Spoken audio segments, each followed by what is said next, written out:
Good afternoon, ladies and gentlemen. Please allow me to welcome you just one more time to our stories written by a current prisoner with your favorite journalist, Tony. We're going to go ahead and dive right into it, man, with some very upsetting news, some disturbing news. And ladies and gentlemen, I'm going to go ahead and be honest with you. It creeps me out just due to the simple fact that I swear I seen this coming. I seen this coming. Just because he reminded me of another individual, Savage Studios. And just like Savage Studios, when he made that life-altering decision of posting up his location just 2 days before he was murdered, I seen it coming. I knew that these things were going to happen. And it brings me a lot of sadness to inform you that this past week in the city of Las Vegas, Brock, also known as Derek Lee Larson, was gunned down on Tuesday. From my understanding, this individual, Brock, got into some type of car crash. He decided to run away from law enforcement. While he was running away from law enforcement, it has been documented and reported that he decided to pull out a firearm. That is when local law enforcement decided to act and take his life. Now, of course, authorities would go on to recover a fully loaded weapon. They would also go on to discover that the weapon was cocked back, that there was a bullet actually loaded in the chamber.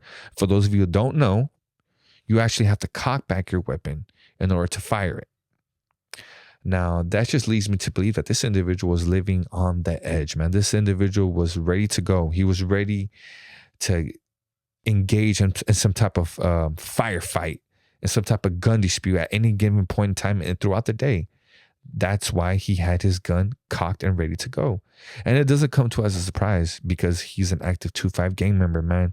Let's just be honest, man. These guys are targets. These guys are targets. And even out there in the city of Las Vegas, you can easily lose your life, man. It is on and cracking in Las Vegas, man.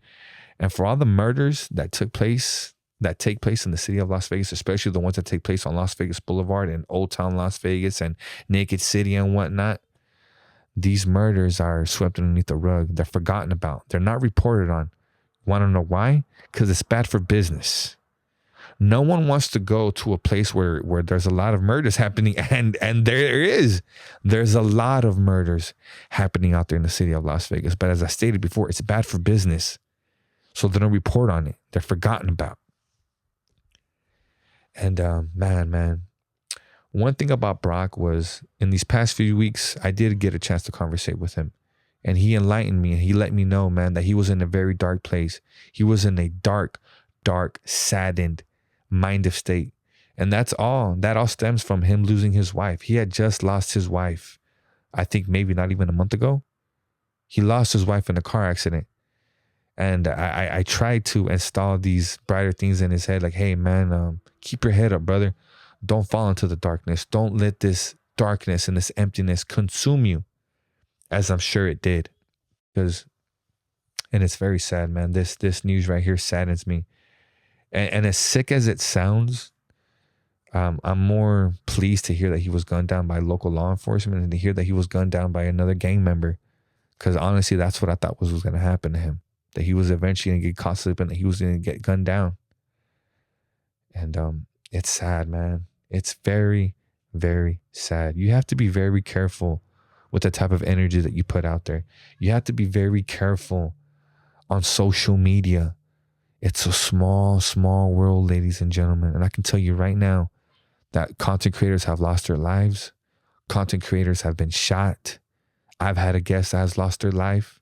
I've seen content creators post up videos and have people stabbed before. I've seen content creators just act very irresponsible on social media, and including myself. Sometimes I've done things where I've done things where I've had to reflect back on it. I'm like, man, what the hell were you thinking? And social media can be a great place. It can bring you lots of great things in life, but it could also do you a lot of harm. It can also do you a lot of harm. But that all depends on what you decide to indulge yourself in. And ladies and gentlemen, I know I sound confused. I know I sound like, I'm all over the place. That's because I'm shocked right now. That's because I'm truly at a loss of words right now. I hate to see people that I've known, people that I've conversated with literally just days ago, I hate to see that they've been killed like that, man. I don't wish death upon anybody.